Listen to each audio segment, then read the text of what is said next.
With America's victory over the Spanish and acquiring of the colonies, it became a contender on the world stage. Not only did it now have Puerto Rico, Guam, and the Philippines, but it also annexed Hawaii during the war. The U.S. soon began to set up trading posts all over the Pacific.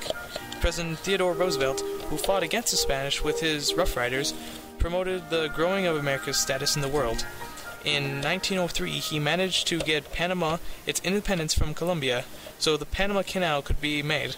America became the owner of the canal instead of the people of Panama. Roosevelt was also keen on upholding the Monroe Doctrine, the policy of no more European intervention in the Americas. America also adopted the Roosevelt foreign policy, speak softly and carry a big stick. America ended Italian, German, and British blockade of Venezuela by intervening to stabilize economic affairs. This came to be known for all Latin American countries as the Roosevelt Corollary. Italy also wanted a piece in the scramble for Africa, taking Eritrea and Italian Somalia. It tried to conquer Ethiopia, but the Ethiopian Emperor Menelik II had stocked up weapons when he was turning Italy, France, and Britain against each other. In 1896, one of the greatest battles in African history, the Battle of Adora, Ethiopian forces defeated the Italians and maintained their nation's independence. In 1912, Italy invaded Ottoman-held Tripoli, sparking the Italo-Turkish War. First-time air attacks determined the outcome of the war. Italian victory, and the Ottomans had to give up their last African territory and some islands off Turkey's coast. But the war wasn't even over when the Balkan states saw their chance to take more land from the Ottomans for themselves. On October 8, 1912, the First Balkan War broke out, with Bulgaria, Serbia, Greece, and Montenegro all ganging up on the Ottoman Empire, stripping it of its remaining land in Europe. Albania became independent, and the Balkan League members gained more land. But Bulgaria wasn't satisfied with what it got, and in 1913 it declared war on its former allies to get more land. The Balkans, allies in the First Balkan War, joined with Romania and the Ottoman Empire and defeated Bulgaria, giving Eastern Thrace and part of Macedonia back to the Turks. New imperialism is a different type of imperialism, for it followed a more peaceful and scattered policy. A perfect example is the British Empire. The sun never sets on the British Empire, or so the old saying goes. There is truth to this statement, as the empire circled the globe with territories that were connected to the homeland. England, at least at one point, controlled South Africa, Bermuda, Canada, the 13 colonies, Australia, New Zealand, Hong Kong, India, Gibraltar, Egypt, Sudan, Burma, British Somalia, Nigeria, Swaziland, and even a large chunk of Antarctica. However useless the frozen lands may be, the British Empire prospered until promptly after World War I, in which economic troubles collapsed the empire. Each European nation had certain policies and goals to establish colonies. Several types of colonial control were created. A colony was a country or a region governed by a foreign power, an example being French Somaliland. A country or territory with its own internal government, but under the control of an outside power, was called a protectorate. An example was Britain's protectorate over the Niger River Delta, an area in which an outside power claims exclusive investments or trading rights was a sphere of influence. Libya was under the sphere of influence of the United States. And independent but less developed nations controlled by private business interests rather than by other governments was called economic imperialism. The Dole Fruit Company controlled pineapple trade in Hawaii. To manage their colonies, the imperialist countries could either indirectly or directly control their colonies. Indirect control relied on existing political rulers. These local officials handled much of the daily management of the colony. Examples were like British colonies in Nigeria and Burma. Direct control was Europeans more controlling of their colonies. They sent their officials to rule as foreign officials with government institutions based only on European styles. Examples included German colonies in Tanganyika and Portuguese colony of Angola.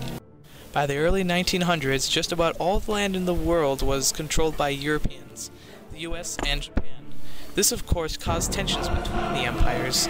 Disputes over certain territories sometimes escalated to war. In the 1860s and 1880s, gold and diamond were discovered in southern Africa. People from around the world wanted to get at the minerals. The Boers tried to keep the outsiders from getting political rights. After a failed attempt to rebel against the Boers failed, the Boers blamed the British and in 1899 took up arms against them. It was in many ways the first total war. The Boers launched commando raids and used guerrilla tactics against the British. The British burned Boer farms and imprisoned women and children in disease-ridden concentration camps. In 1902, Britain won the war and joined the Boer republics, the Orange Free State and Transvaal Republic, with the Cape of Good Hope, into the Union of South Africa, controlled by the British. Elsewhere in Southwest Asia, Russia and Britain were competing to exploit Persia commercially and bring the country under their own spheres of influence. Russia was interested in it so it could gain access to the Persian Gulf and the Indian Ocean, and Britain became interested more in Prussia with the discovery of oil in 1908. Both Russia and Britain also participated in the Great Game, a struggle over the generally worthless territory of Afghanistan. The Russians feared their newly acquired territories in Central Asia were at risk from British India, and vice versa for the British. Though neither could take it due to the terrain, sometime both the Soviet Union and the United States would find out this for years later, the hard way. In 1907, Russia and Britain took over Persia and divided it into spheres of influence. The British and French almost went to war in the Sudan in 1898, and France and Germany twice almost went to war over trading rights in Morocco in 1905 and 1911. The Second Morocco Crisis led to France giving Germany land in French Equatorial Africa, making the Cameroons much bigger. To keep a conflict from brewing between British India and French Indochina from happening, the two left Siam neutral, so it became a buffer state. Perhaps the biggest conflict in the age of imperialism was the Boxer Rebellion from 1899 to 1901. It started with the proto-nationalist movement by the Righteous Harmony Society in China. They opposed foreign imperialism and Christianity. The rebellion was in response to spheres of influence in China, opium trades, and missionary evangelicalism. The Boxers were eventually supported by the Qing Empire in 1900 and declared war on the foreign powers. Threatening foreigners were forced to seek refuge in the Legatian Quarter in Beijing. The Imperial Army laid siege to it for 55 days. The siege was raised by the Eight-Nation Alliance, which brought 2,000 troops to China, defeating the Imperial Army and capturing Beijing. The nations consisted of the U.S., Great Britain, France, Russia, Italy, Germany, Japan, and even Austria-Hungary. The troops did much damage to ravaging and atrocities. To make sure no one country controlled China, the U.S. pushed for the open door policy, so multiple imperial powers had access to China.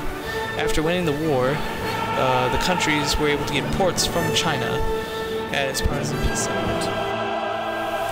But the acquiring of colonies would lead to the biggest conflict in the early 20th century. Due to the extreme nationalism, the stage was set for a war at any moment in Europe. Bismarck even said, "One day the next great European war will come out of some damn foolishness in the Balkans." And right he was, for a war broke out between Austria and Serbia in 1914. And they would pull in most of Europe in with them and the world. In one way or another, it would affect everyone's colonial empires as the Great War, the war to end all wars. We are going on a safari, see the lion from a Ferrari. Hope we do not get the malari, it's a party time.